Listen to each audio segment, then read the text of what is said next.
Bonjour et bienvenue pour cette nouvelle séquence des paroles de la vie éternelle. Dans cette vidéo, je vais parler un petit peu de ce que Jésus-Christ appelle la nouvelle naissance.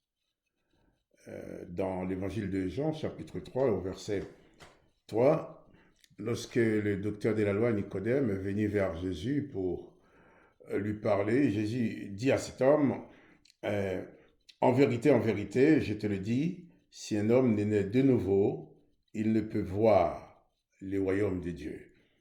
Et Nicodème lui dit, comment un homme peut-il naître quand il est vieux? Peut-il entrer dans le sein de sa mère et naître?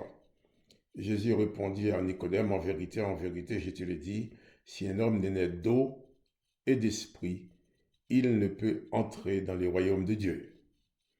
Ce qui est né de la chair est chair, ce qui est né de l'esprit est esprit. Jésus qui parle de cette nouvelle naissance. Pourquoi nouvelle naissance? On est déjà né. Déjà Nicodème avait ses problèmes, a présenté ses problèmes à Jésus pour dire, écoute, comment un homme comme moi, je suis déjà vieux, est-ce que je peux rentrer dans le ventre de maman pour renaître?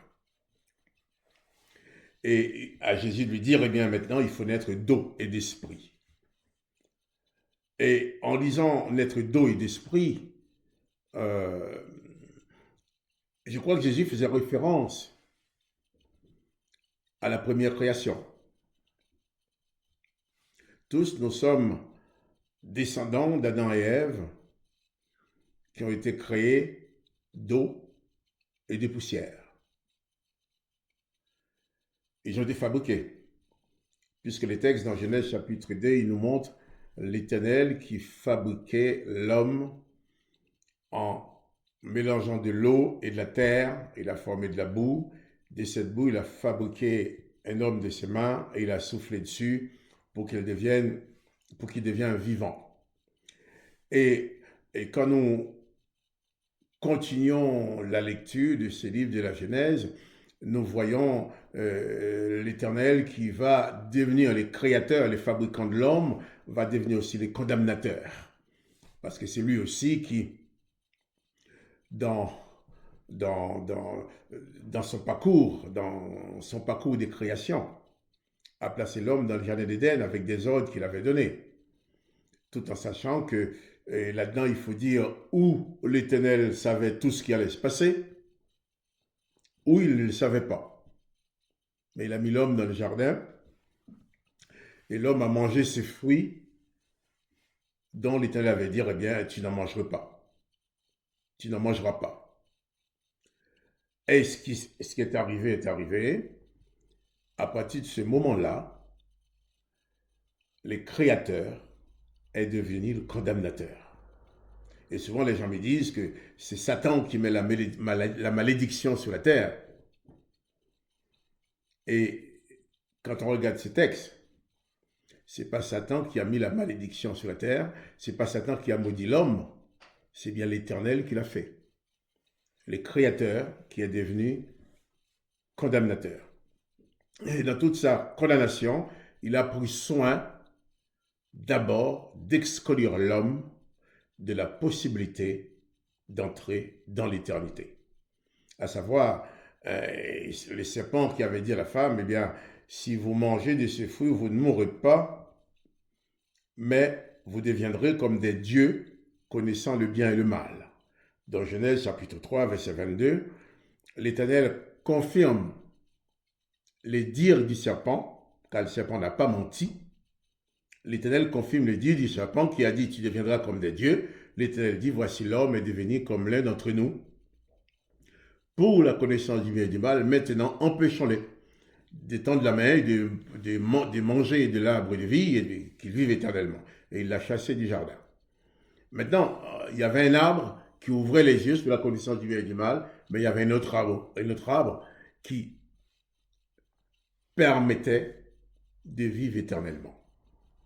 Un arbre de la connaissance du bien et du mal qui ne donne pas la vie éternelle dans la mesure que Yahvé lui-même a décidé de maudire la terre, de condamner l'homme et la femme dans toutes sortes de souffrances qui sont bien décrites dans la Genèse.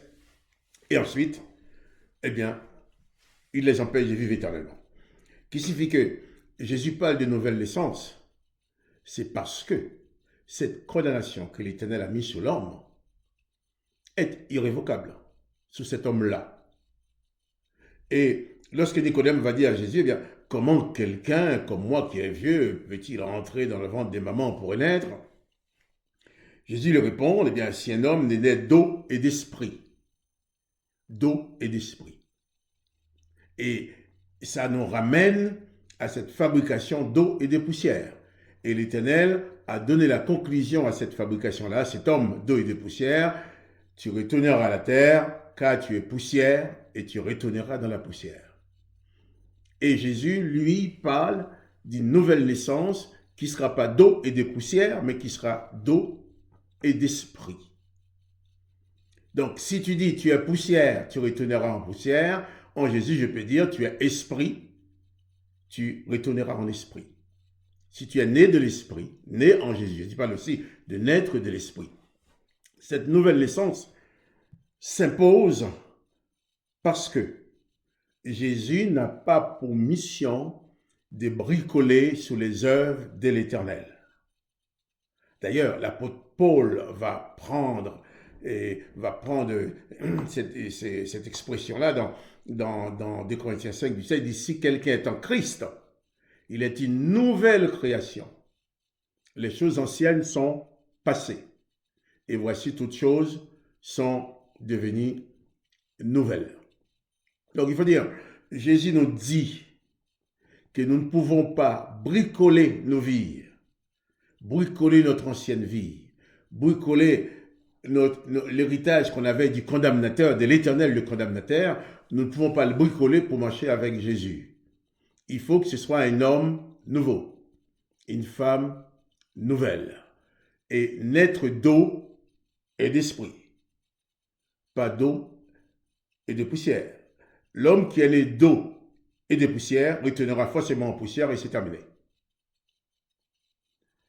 Mais cet homme qui, dans sa position de condamné, a le privilège de faire la connaissance de Jésus.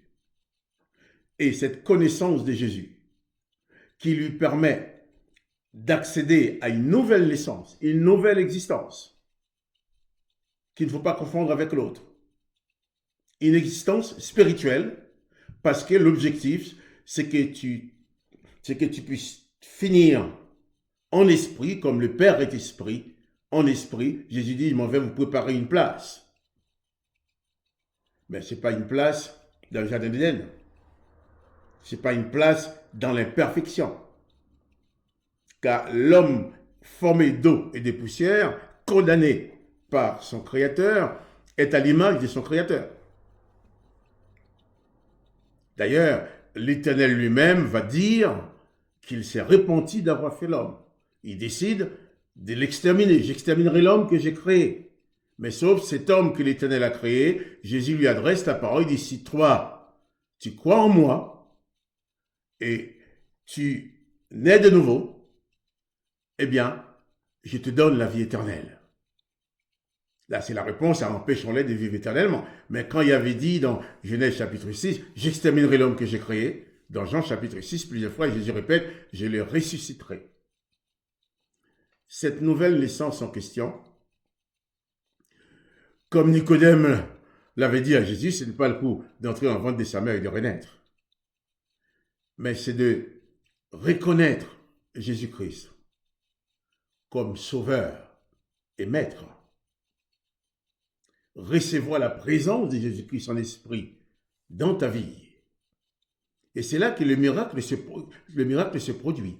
Quand Jésus rentre dans ta vie, tu l'acceptes comme sauveur et surtout aussi comme maître. Son Saint-Esprit, son esprit en toi, opère cette transformation qui te permet de changer, de devenir un homme ou une femme, un homme nouveau, d'abandonner tous les comportements que l'Éternel que tu as hérité de ton créateur et condamnateur. Car l'Éternel ordonne à l'homme d'exercer la vengeance comme lui. Il le fait toujours. L'Éternel dit c'est œil pour œil, dent pour dent. L'Éternel dit, eh bien, tu dois être plus grand que les autres. Tu dois être le premier, jamais le dernier.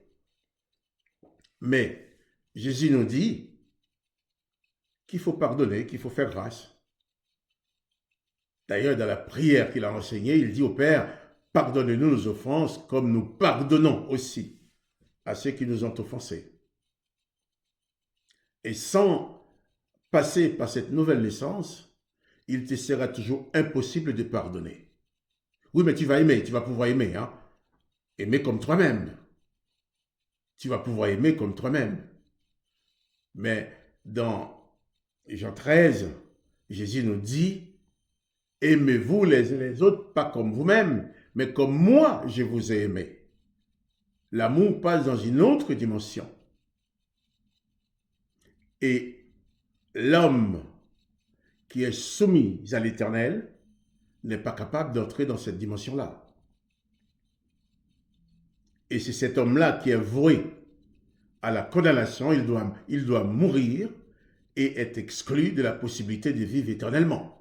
Dans Jean chapitre 17, Jésus parle de la vie éternelle. Il dit au Père, tu as donné au Fils le pouvoir de donner la vie éternelle à ceux qui croient en lui. Et Jésus va donner la signification, le sens de la vie éternelle. Il dit, or, la vie éternelle, c'est qu'ils te connaissent, toi, le seul vrai Dieu. Et j'appuie sur le seul vrai Dieu qui donne la vie éternelle. Quand vous lisez le chapitre où l'Éternel parle de bénédiction et malédiction qu'il accorde à ceux qui lui obéissent, dans Deutéronome chapitre 28,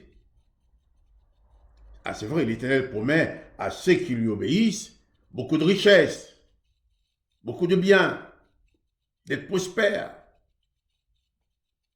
Ça vaut le coup de lire ces textes pour voir. Il promet beaucoup de choses, mais il ne promet pas la vie éternelle. Ce n'est pas dans son programme. Car l'homme doit retourner définitivement dans la poussière. D'ailleurs, c'est pour cela que Jésus a été assassiné, crucifié. Peut-être vous ne me direz pas assassiné parce que Jésus a dit qu'il donnait sa vie. Oui, il est venu, il savait ce qui lui attendait, mais il est quand même venu. Et c'est par ces sacrifices de Jésus, Jésus dit à ceux qui croient en lui, il donne le pouvoir de devenir enfant du Dieu son Père. Et de ce fait, comme tu es devenu enfant du Dieu, le Père de Jésus, ben tu épouses sa nature. Tu accèdes à l'éternité. Tu accèdes à cette dimension de la grâce et de l'amour. Ce n'est pas seulement lire la Bible, prier, et dire, bon, eh bien, tu pries l'Éternel un coup, Jésus un coup, tu pries tout ce qui passe. Non. Jésus dit, quand vous priez, dites, notre Père. Il n'a jamais dit l'Éternel des armées. Parce que la création de l'Éternel a été condamnée par l'Éternel, il en fait ce qu'il veut, et que je veuille ou pas, eh bien, mon corps mourra. Mais par la grâce du Christ, mon esprit vivra éternellement. Je suis né de ma mère. Cette naissance physique, charnelle, découle de la création, de la fabrication de l'Éternel, d'eau et de poussière. Mais par ma rencontre avec Jésus-Christ, je suis né. Il dit d'eau et d'esprit. Et encore, quand j'ai dit d'eau et d'esprit, lors du baptême de Jésus, Jean-Baptiste a reconnu, il a dit, mais c'est moi qui ai besoin d'être baptisé par vous. Moi qui ai besoin d'être baptisé par toi. Jésus va lui dire, laisse faire pour le moment. Et lorsque Jésus a été baptisé en sortant de l'eau, l'Esprit du Père s'est matérialisé en colombe et s'est posé sur lui. Et la voix du Père s'est fait entendre. Celui-ci est mon Fils bien-aimé, en qui j'ai mis toute mon affection. Et Lorsque toi, tu as été baptisé, lorsque moi, j'ai été baptisé, oh, personne n'a rien entendu. Mais je suis sûr que dans le monde spirituel, comme cette voix a été entendue pour Jésus, dans le monde spirituel, quand tu es baptisé, la voix du Père a certainement dit dans le monde spirituel, attention, cet homme-là qui est en train d'être baptisé, c'est sa nouvelle naissance, il naît d'eau. Et je mets mon esprit sur lui, c'est mon fils bien-aimé, c'est ma fille bien-aimée, en qui j'ai mis mon affection. Pas parce que tu étais parfait, parce que le baptême n'est pas un diplôme. Le baptême, c'est seulement le fait d'entrer dans le chemin de la nouvelle naissance. Entrer dans le chemin pour suivre la nouvelle vie. Mais comme ça a été pour Jésus, toi, tu ne l'as pas entendu. Les gens qui ont assisté à ton baptême ne l'ont pas entendu. Mais tous les esprits ont dû entendre la voix du Père qui dit, celui-ci est mon fils bien-aimé, en qui j'ai mis toute mon affection. Si tu es en Christ, tu as une nouvelle création. Une nouvelle création. Tu ne dois plus vivre selon les ordonnances de l'Éternel, sur les créations, sur la création d'eau et de poussière, puisque ton espérance n'est plus dans la poussière. C'est l'apôtre Paul qui dit, si c'est dans cette vie seulement que nous espérons, nous sommes donc les plus malheureux des hommes. Imaginez-vous, vous êtes né, depuis ton enfance, tu travailles. Il y a quelqu'un qui va dire, les enfants ne travaillent pas. Si, les enfants font leurs 8 heures, les 7 heures d'école. Pour eux, c'est du travail, c'est fatigant. Donc le travail commence dès l'âge de 5-6 ans. Et on continue. Quand on dit qu'on a fini ses études, non, on n'a pas fini le travail, c'est alors on va y entrer. Et qu'est-ce qui se passe?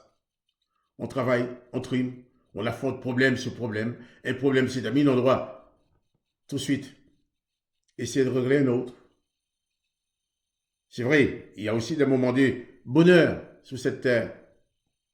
Mais si on devrait vivre cette vie comme ça, avec comme seule espérance, le retour dans la poussière, nous serons effectivement les plus malheureux des êtres. Et cette vie-là aurait été tout simplement une mauvaise et triste plaisanterie qui n'aurait aucune valeur. Mais quand Jésus vient dans ta vie, quand tu reçois la grâce du Christ, tu passes par la nouvelle naissance. Cette nouvelle naissance te donne droit à une nouvelle destination, te donne droit à une nouvelle dimension. Tu es en Christ, tu es une nouvelle création. Les choses anciennes sont passées. Toutes choses sont devenues nouvelles. Une nouvelle création qui doit suivre le Christ. Dans Matthieu chapitre 5, Jésus a rectifié beaucoup d'ordonnances qui étaient là pour nous maintenir dans l'imperfection. Et au verset 48, il a terminé en disant, soyez donc parfaits comme votre Père céleste est parfait. Car l'Éternel ne t'a jamais destiné à la perfection. L'Éternel t'a destiné à l'imperfection. Pour la bonne raison, il t'a donné la loi qui dit tu ne tueras point. Mais après, il t'envoie tuer. Tu ne déroberas point, il t'envoie dérober. Lorsque tu détruis un peuple, tu dérobes. Si tu es en Christ, tu es une nouvelle création. Une nouvelle création, une nouvelle vie, une nouvelle destinée. Si tu es en Christ, tu es une nouvelle création. Laissez de côté ces choses anciennes de l'Ancien Testament. Attache-toi à Christ. C'est lui seul qui donne la vie éternelle. Seule la connaissance du Père, la connaissance de l'Éternel te donne tout simplement le droit à la condamnation pour aller finir dans la poussière. Mais la connaissance du Père te donne accès à la vie éternelle. Et tu remarqueras aussi, dans l'ancienne naissance, sous le régime de l'Éternel, les démons ont toujours pouvoir et autorité sur les hommes. Il n'y a que Jésus, pour la première fois, qui a libéré un homme d'un démon. Et les gens disent, mais c'est une nouvelle doctrine, qu'est-ce que c'est? Il parle avec autorité, même aux esprits méchants, aux mauvais esprits, aux démons, et ils lui obéissent. Oui, c'était nouveau. Mais en Jésus-Christ, si tu es né de nouveau, si tu rentres dans la dimension de la nouvelle naissance d'eau et d'esprit, pas d'eau et de poussière, alors, c'est les démons qui auront peur de toi. Tu n'auras plus à avoir peur des démons, puisque Jésus te donne pouvoir, autorité sur les démons, contrairement à l'Éternel. L'apôtre Paul, c'est un ancien rabbin, un pharisien, un docteur de la loi. Il a servi dans un ministère sous le règne de l'Éternel. Et il a servi ensuite dans le ministère sous le règne de Jésus-Christ. Et Paul a fait la comparaison en appelant son ministère au service de la loi le ministère de la mort. Et son ministère au service de Jésus-Christ, le ministère de l'esprit et de la vie. Si tu nais de nouveau, tu entres dans le ministère de la vie,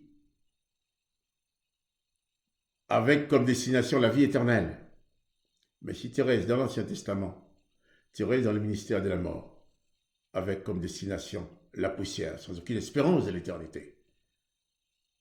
Puisqu'il y avait le Créateur condamnateur a dit, empêchons-les de vivre éternellement, j'estimerai l'homme que j'ai créé. Jésus dit, c'est lui qui croit en moi, vivra éternellement, et je les ressusciterai.